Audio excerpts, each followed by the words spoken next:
In this video, I'm going to show you how to move a category to another group in Monarch Money. Let's get started. In Monarch Money, you can organize your categories by moving them into different groups to keep your budget clean and easy to manage.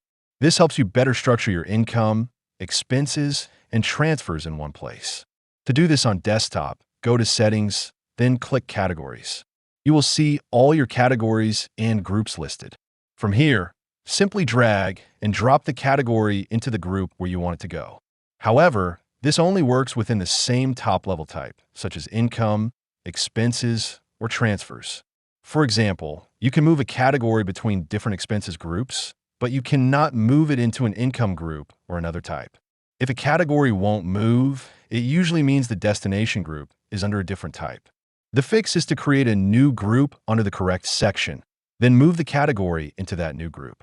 Once done, your categories will be properly organized for easier budgeting and tracking. If you want to support our channel, feel free to use our affiliate link in the description below. Thanks for watching, and I will see you in my next video.